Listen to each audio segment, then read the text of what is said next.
Tamu sebuah acara pernikahan bernama Salam tewas setelah tertembak senjata api milik anggota DPRD Lampung. Peristiwa tragis itu terjadi saat pesta perkawinan di Desa Mataram Ilir, Kecamatan Seputi Banyak, Lampung Tengah, Provinsi Lampung, Sabtu 6 Juli 2024, sekitar pukul 10 pagi. Di waktu kejadian, senjata anggota DPRD berinisial MSM sudah dalam kondisi dikokang. Acara tersebut juga digelar tradisi lepas tembakan ke udara yang merupakan ciri khas pernikahan adat Lampung. Sementara korban tepat berada di depan anggota DPRD tersebut. Senjata yang dipegang MSM tak sengaja meletus. Kabid Humas Polda Lampung, Kombes Umi Fadila mengatakan MSM ketika itu diundang selaku tokoh masyarakat setempat. Ia diminta menjadi penyambut keluarga besan yang datang. Pesta pernikahan itu menggunakan adat Lampung untuk setiap prosesinya, mulai dari penyambutan tamu hingga resepsi. Dalam proses penyambutan tamu, menggunakan tradisi Lampung, yakni melepaskan tembakan ke udara.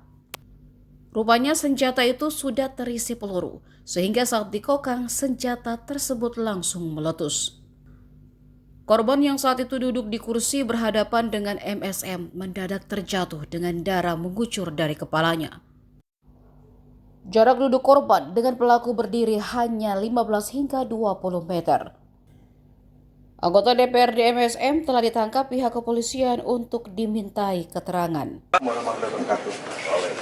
Yang saya hormati rekan-rekan media, pada kesempatan pagi hari ini, saya Kapolres Lampung Tengah didampingi oleh Kasubdit Jatanpas dari Polda Lampung, kemudian Kasat Reskrim dan Kasih Humas akan merilis kasus penembakan yang menyebabkan orang meninggal di TKP Mataram Ilir, Seputi Surabaya. Kejadian ini terjadi pada hari Sabtu, tanggal 6 Juli 2024, sekira pukul 10 waktu Indonesia bagian Barat, tepatnya di Dusun 1, Kampung Mataram Ilir, Kecamatan Seputi Surabaya. Dengan korban Salam bin Karim, 35 tahun, agama Islam. Dengan alamat Dusun 1, Kampung Mataram Ilir, Kecamatan Seputi Surabaya, Lampung Tengah. Dengan tersangka saudara MSK, maksudnya MSM bin Darwis, 42 tahun, suku Lampung, Islam. Pekerjaan anggota DPRD Kabupaten Lampung Tengah. Adapun kronologis kejadian, pada hari Sabtu, sekira pukul 10, dalam kegiatan Pesta Adat Lampung, korban saudara Salam sedang duduk di gorong-gorong pada saat kegiatan acara penyambutan pihak desa. Tiba-tiba MSM sebagai warga yang ditokohkan membunyikan senjata api laras panjang dan senjata api jenis pistol. Kemudian pada saat membunyikan senjata api jenis pistol, tiba-tiba mengenai korban yang sedang duduk di gorong-gorong dan jatuh tersungkur ke depan. Selanjutnya MSM bersama supir pribadinya membawa ke Puskesmas Seputi Surabaya. Setibanya di Puskesmas Seputi Surabaya dinyatakan kritis oleh pihak medis. Selanjutnya dirujuk ke rumah sakit terdekat. Namun dalam perjalanan memastikan terlebih dahulu keadaan korban di klinik medikal Arta Rumbia. Namun korban dinyatakan meninggal dunia.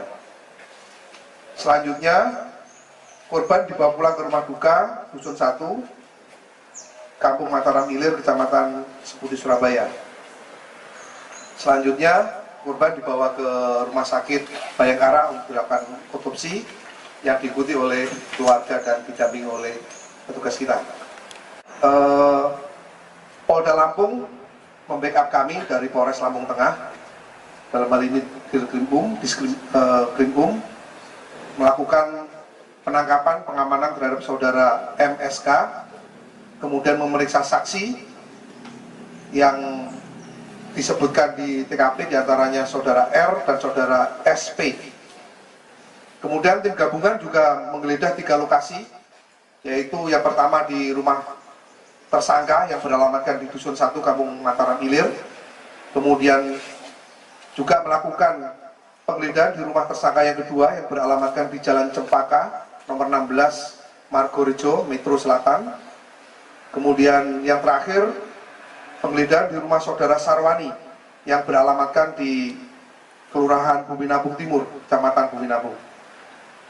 Adapun barang bukti yang berhasil kita amankan dari penggeledahan 3 TKP tersebut, diantaranya 1 pucuk senpi jenis Zoraki, 1 buah magazin, 4 buah selongsong amunisi, 1 pucuk senpi laras panjang FNC Belgia, 1 buah magazin, 1 buah tas senjata warna hijau, 1 pucuk senpi HS ditambah magazinnya, kemudian 1 pucuk senpi revolver Cobra, 2 buah magazin, 60 butir amunisi kaliber 5,56 mm, 34 butir amunisi kaliber 9 mm, 2 buah box senpi, 1 box alat pembersih senpi, 1 surat keanggotaan shooting club, 4 butir selongsong amunisi kaliber 5,56 mm, 3 butir selongsong amunisi kaliber 9 mm,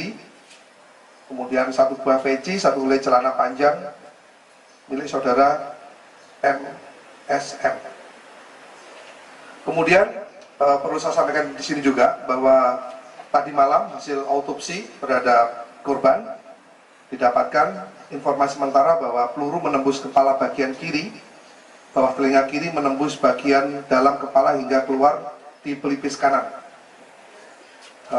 Nanti untuk hasil resminya kita gelar perkara untuk menentukan tahap selanjutnya, dan sudah didapatkan bahwa MSM ditetapkan sebagai tersangka dengan persangkaan pasal 359 KUHP pasal 1 dan Undang-Undang Darurat nomor 12 tahun 51 dengan ancaman hukuman 5 tahun dan 20 tahun.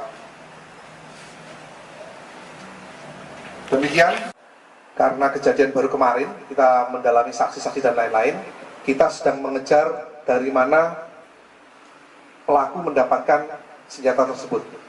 Ada mengerucut nama-nama, tapi tidak kami sebutkan karena dalam pengembangan. Pencarian dari mana, pembelian itu dari jaringan senjata yang sedang kami kembangkan. Dipergunakan untuk apa, Bang? Senjata ini kalau pengakuannya hanya digunakan pada saat pegawai, tapi karena ini tanda kutip sekali lagi ilegal, dari surat menyurat dan lain-lain tidak kita dapatkan, maka patut diduga dan lain-lain untuk sebagai tindak pidana lain. Makanya sekali lagi kami mendalami pasal yang kami kenakan di sini, diantaranya kepemilikan senjata api ilegal. Apa dia tergabung ke anggotaan organisasi menembak? Tidak ada. Jadi atas nama yang bersangkutan memang tidak terdaftar ataupun tergabung. Bahkan kami sudah berkoordinasi dengan Direktorat Intelijen terhadap kepemilikan senjata api yang ada di Lampung ini, bahwa yang bersangkutan tidak terdaftar memiliki ataupun anggota lembah olahraga, tidak masuk di sana. Semua senjata milik MKS, Bang ya? MSM. Jadi senjata ini MSM. di TKP dibawa semua sama pelaku ya? Jadi senjata ini kita peroleh, kita kembangkan dari penggeledahan 3 tempat tadi. Jadi dari 3 tempat tadi, tim gabungan mendapatkan senjata laras panjang, senjata laras pendek, dan amunisi, serta BBB yang terkait dengan permasalahan ini. Ketika seperti ini, tanda kutip, harus mempunyai senjata, tidak. Tetapi bisa digantikan dengan petasan dan sebagainya. Dan di tempat-tempat lain pun, di Lampung Tengah ini sudah friendly, jadi tidak lagi menggunakan senjata. Kalau dulu mungkin konon ceritanya seperti itu, tapi sekarang sudah digantikan dengan petasan yang mungkin mempunyai suara yang sama. Demikian. Apakah akan ada tersangka-tersangka baru, Bang? Betul sekali. Jadi dari perkara ini atau dari kasus ini nanti kita kembangkan diantaranya kepemilikan senjata, kemudian asal muasal senjata, kemudian juga mungkin hal-hal yang semuanya terkait dengan masalah ini akan kita kembangkan. Tapi keseluruhan senjatanya bukan rakitan?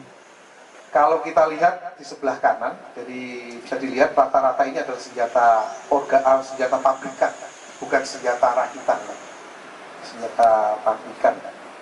Kalau dilihat dari senapan yang laras panjang itu sepertinya SS1, itu apakah mereka mendapatkan dari PT Pindad atau seperti apa ini Bang? Nah, seperti itu tadi saya sampaikan tadi, kalau dari keterangan ini masih dari oknum ke oknum, tapi yang jelas kita lihat fisiknya senjatanya dan bentuknya, kita perlu pendalaman dari saksi ahli dan lain-lain. Yang jelas register dan lain-lain tidak ada, tapi lebih detailnya nanti akan kami dalami khusus masalah senjata kepemilikan dan lain-lain. Ada keterlibatan anggota? Sejauh ini dari keterangan saksi dan lain-lain tidak ada keterangan ataupun tidak ada keterkaitan dengan anggota baik TNI maupun Polri dalam kasus ini. Download Tribun X sekarang, menghadirkan lokal menjadi Indonesia.